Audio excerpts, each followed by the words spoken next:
money. Eka, isang mic. Wait lang. Oh, doon muna kayo, mga bata. Wala muna. Bad words. Dito muna kayo, dito.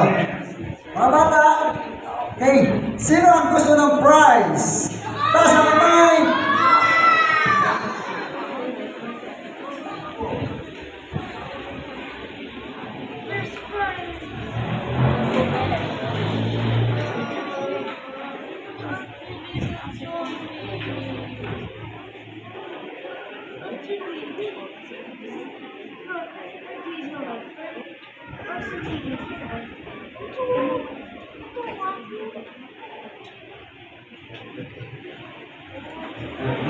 Okay. Yung gusto ng prize ay makinig. Yun, makinig. Sino gusto ng kwento ulit? Ayun, ang lahat ng gusto ng kwento ay kwento, makikinig ng story ngayon. Paano ba makinig ng story? Siyempre, tahimik lang. Okay. Ang ating story ngayon ay napakaganda. At hindi lang ako mag-story dahil meron ako mga kasamahan na magbibigay ng story. At maganda ang ating story ngayon. Sino ang nakaalam kung ano ang mga Israelites? Alam ang mga Israelites noon. Ang mga Israelites sila yung mga taong nakatira sa Israel. Kapag ikaw sa Philippines nakatira, tawag sa iyo Pilipino. Kapag ikaw sa Israel nakatira, tawag sa iyo ay Israelites. Sino naman ang nakaalam kung ano tawag sa mga sino ang mga Egyptian? Taas ang kamay. O yun! Ang mga nakatira sa Egypt ang tawag ay Egyptian. Sino naman ang nakaalam kung ano ang slave? Slaves. Slaves. Ano ang slaves?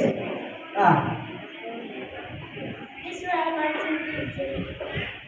Okay, thank you. Tama. Yung mga Israelites, nung time na sila ay nakatira sa Egypt, sila ay mga slaves. Alam niyo ba kung anong kalagayan ng slave? Pinapalo. Ang mga slaves ay ginagawang kawawa. Kapag hindi sila sumunod sa utos sa kanila, kayo at tika sa ulo na ayaw sumunod, talo.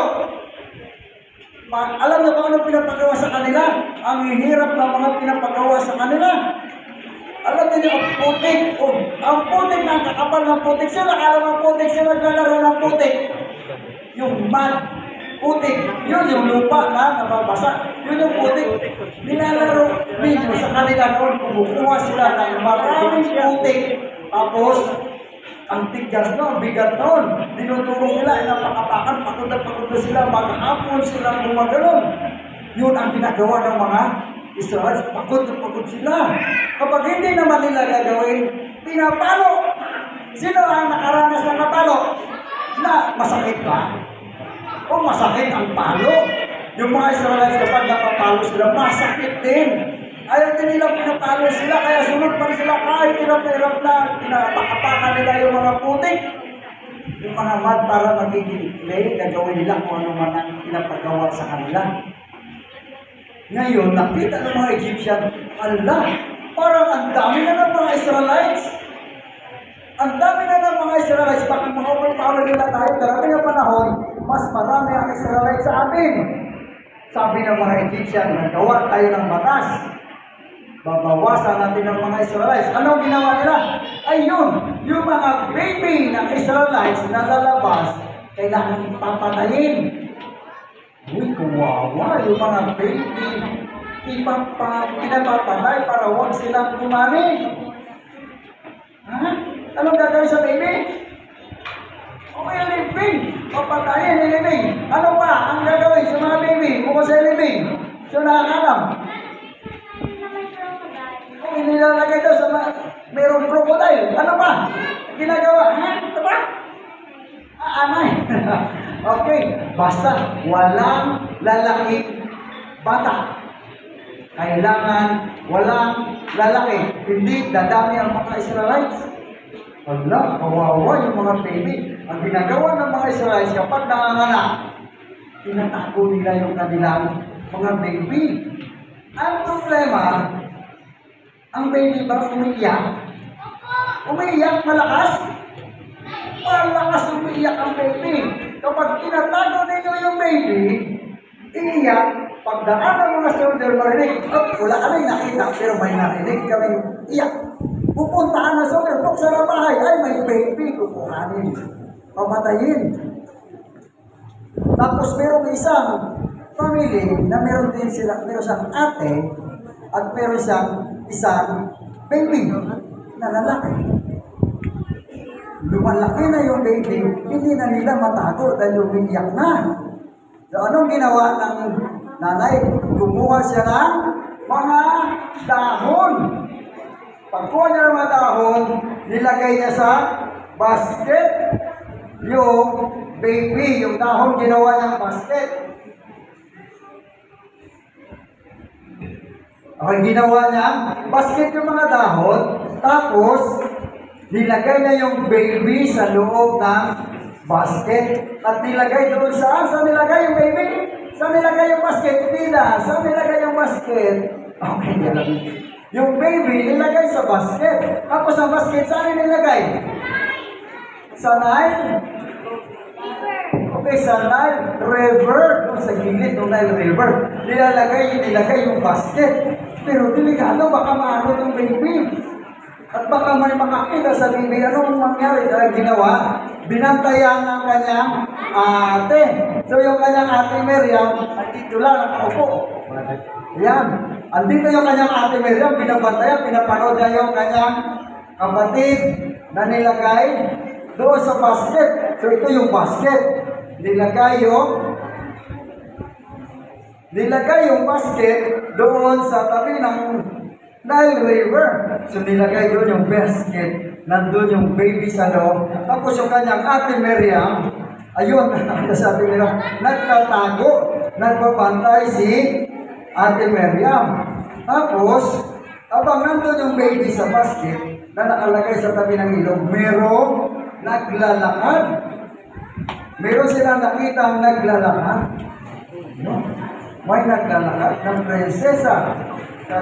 Meron siyang kasama ng prinsesa. Ayaw. Naglalakad ang prinsesa at habang sila naglalakad, meron silang nakita. Ano ang kanilang nakita? Nakita? May nakita ang prinsesa. Ayun ang kanilang nakita. At meron silang narinig.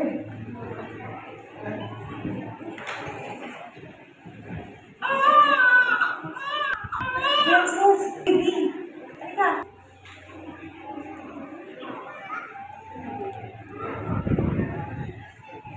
Kunin mo siya.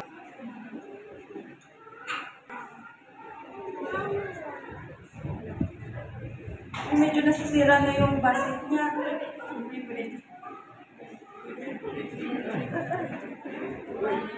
Wow! Napakagandang bata naman ito. Pero, ayaw ko siyang mamatay at gusto ko siyang alagaan. Pero paano?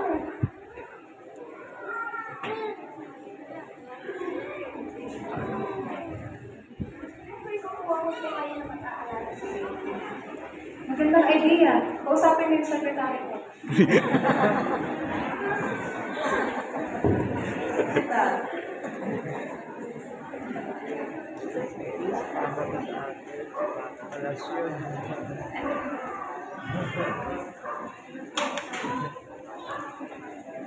Princess, ano gusto mo papangalan sa bata niya? Tatawagin ko siyang Moses dahil siya ay batang wala sa tubig. Wow! Napakaganda. Okay. So, dahil nakuha ng prinsesa ang baby, inaalagaan sa kanyang mama ulit, si baby Moses. Ano pangalan ng baby? Moses ang kanyang pangalan kasi nagmula siya sa tubig. Pagkatapos noon, nag-pray ang kanyang family, nagpapasalamat sila kasi pinantayan si baby Moses at hindi pinatay sa kabila ng pinapapatay ang lahat ng mga baby. So, ang naging ay moral lesson natin ngayon. Kaya sa hindi namatay kasi nag-pray ang kanyang family. Sino ang nag-pray sa bahay? Ayun! So dahil nag-pray kayo, magiging katulad din ni Moses na magprotektahan kayo sa mga anumang danger o kapahamakan sa inyong buhay. So ngayon, manalangin tayo. Let's all stand and let us pray.